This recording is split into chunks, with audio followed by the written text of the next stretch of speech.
नमस्कार। आज हम मुंशी प्रेमचंद की एक ऐसी कहानी की पड़ताल करने जा रहे हैं जो यकीन मानिए आज भी उतनी ही सच्ची है जितनी पहले थी। कहानी का नाम है जंजाल। ये कहानी हमें धन, सम्मान और असली खुशी का मतलब क्या है, इस पर बहुत गहराई से सोचने पर मजबूर कर देगी। चलिए कहानी की शुरुआत करते हैं उसके सबसे जरूरी हिस्से से, इस एक वाक्य से। ये धातु के टुकड़े तो जी के जंजाल हैं, इनसे मेरा मन भर गया है। बस ये एक लाइन पूरी कहानी का सार है। ये उस भौतिकवाद के जाल को दिखाती है जिससे हमारी मुख्य पात्र, हमारी हीरोइन जूझ रही है। तो मिलते हैं पार्वती से। सवाल ये है कि आखिर वो कौन सी इच्छा थी जो उसके दिल में पूरे 5 सालों से दबी हुई थी। चलिए उसकी दुनिया में थोड़ा और गहरे उतरते हैं। कहानी में आगे बढ़ने से पहले ये समझना बहुत जरूरी है कि इस शब्द जंजाल का मतलब क्या है। देखिए, ये सिर्फ एक उलझन नहीं है, ये एक ऐसा फंदा है, एक ऐसा जाल जो धीरे धीरे हमें अपनी गिरफ्त में ले लेता है। और पार्वती के लिए ये जंजाल था समाज में अच्छी प्रतिष्ठा पाने का और कीमती चीजों को हासिल करने का। जरा पार्वती की स्थिति को समझने की कोशिश कीजिए।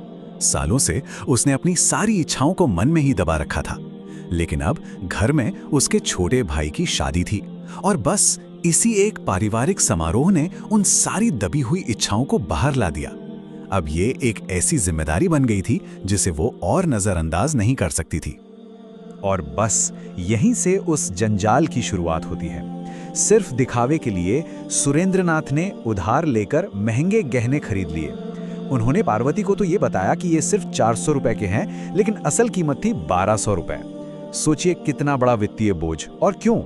सिर्फ इसलिए ताकि समाज में उनकी नाक ऊंची रह सके। तो गहने तो आ गए और उनके साथ ही पार्वती ने एक बिल्कुल नई दुनिया में कदम रखा। लेकिन सवाल यह था कि क्या यह चमक असली आजादी थी या फिर एक खूबसूरत सोने का पिंजरा। उसे बहुत जल्दी पता चलने वाला था कि इस पिंजरे के अपने ही नियम होते हैं।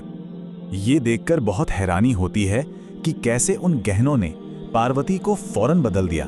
उसके अंदर एक अजीब सा घमंड आ गया। आलम यह था कि वो अपनी ही बच्ची को गोद में लेने से कतराने लगी, बस इस डर से कि कहीं उसके कीमती कपड़े गंदे ना हो जाएं। ट्रेन का ये सीन देखिए। अपने नए नए अहंकार में डूबी पार्वती एक गरीब माँ से कितनी बेरहमी से बात कर रही है, जिसका बच्चा बीमार है और खांस रहा है। और सोचिए, ये वही पार्वती है जो कुछ दिन पहले तक खुद को इतना दबा कुचला महसूस करती थी। लेकिन किस्मत देखिए, उसी ट्रेन के सफर में पार्वती की मुलाकात एक ऐसी महिला से होती है जो उसे धन और सम्मान का एक बिल्कुल अलग और कहीं ज्यादा शक्तिशाली रूप दिखाने वाली थी। ये स्लाइड 2 अलग अलग दुनियाओं को एक साथ दिखाती है। एक तरफ है गहनों से लदी, घमंड से भरी पार्वती, और दूसरी तरफ सादे कपड़ों में एक महिला है जिसे हम बाद में शीतला देवी के नाम से जानेंगे। उनके पास दौलत थी, करुणा और सेवा की। दोनों के मूल्य एक दूसरे से बिल्कुल उल्टे थे। और फिर स्टेशन पर जो हुआ वो एक बहुत बड़ा सबक था। गहनों से लदी पार्वती को कोई पूछने वाला तक नहीं था, और वहीं दूसरी तरफ शीतला देवी को महिलाओं की भीड़ ने घेर लिया। सब उनकी मदद करने के लिए दौड़ पड़ी। ये साफ दिखाता है कि सच्चा सम्मान गहनों की चमक से नहीं, बल्कि इंसान के चरित्र की रोशनी से मिलता है। अपने मायके पहुंचकर पार्वती को कुछ देर के लिए तारीफ तो खूब मिली, लेकिन असल में यहीं से उसके मोहभंग की शुरुआत हुई। कुछ ऐसी घटनाएं हुई जिन्होंने उसे अपने ही बनाए गए मूल्यों पर गहराई से सवाल उठाने के लिए मजबूर कर दिया। पार्वती की खुशी का ग्राफ देखिए कितनी तेजी से नीचे आता है। शुरू में जो तारीफ मिली वो बहुत जल्दी फीकी पड़ गई, और जब उसकी सहेली उससे भी ज्यादा महंगा हार पहनकर आई तो पार्वती को अपने ही गहने बोझ लगने लगे। वो जिस सम्मान की तलाश में थी वो तो हवा के झोंके जैसा था, बस कुछ पल का और दूसरों से तुलना पर टिका हुआ। और फिर वो पल आया जिसने सब कुछ बदल दिया। पार्वती ने शीतला देवी को लोगों की सेवा करते हुए देखा। उनके शरीर पर एक भी गहना नहीं था, फिर भी उनके चारों ओर असली तारीफ और सम्मान का एक घेरा था। पार्वती ने उस दिन पहली बार असली दौलत देखी थी। पार्वती को अचानक ये एहसास हुआ कि शीतला देवी को जो सम्मान मिलता है वो लेने से नहीं बल्कि देने से आता है।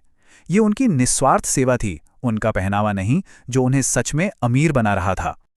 वो मुलाकात एक चिंगारी की तरह थी जिसने पार्वती के अंदर एक क्रांति ला दी। अब वो एक नए पक्के इरादे के साथ घर लौटती है, अपने जंजाल की जंजीरों को हमेशा हमेशा के लिए तोड़ देना।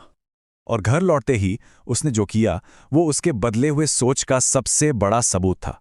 उसने अपने पति से कहा कि गहने वापस कर दो, उन्हें बेच दिया और सारे पैसे बैंक में जमा कर दिए।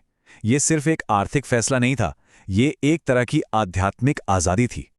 ठीक 1 महीने बाद शीतला देवी को 100 रुपए का एक गुमनाम मनी ऑर्डर मिलता है। ये पैसा पार्वती की नई नई मिली आज़ादी से कमाया गया पहला ब्याज था, उन भौतिक जंजीरों से आज़ाद होने का फायदा। मनी ऑर्डर पर लिखा ये छोटा सा संदेश अपने आप में सब कुछ कह देता है। अब से दुआएं ही मेरा आभूषण होंगी। पार्वती ने सोने चांदी के गहनों को त्याग कर असली गहने अपना लिए थे, यानी दूसरों की शुभकामनाएं और उनका आशीर्वाद। प्रेमचंद की ये कहानी असल में एक आईना है। यह हमें खुद से पूछने पर मजबूर करती है कि हमारी जिंदगी में जंजाल क्या हैं? क्या वो महंगी चीजें हैं, सोशल मीडिया पर मिलने वाले लाइक्स हैं, या समाज में एक खास पद पाना है? और सबसे ज़रूरी सवाल, हम अपनी असली कीमत किस चीज़ से तय करते हैं? इस पर सोचिएगा ज़रूर।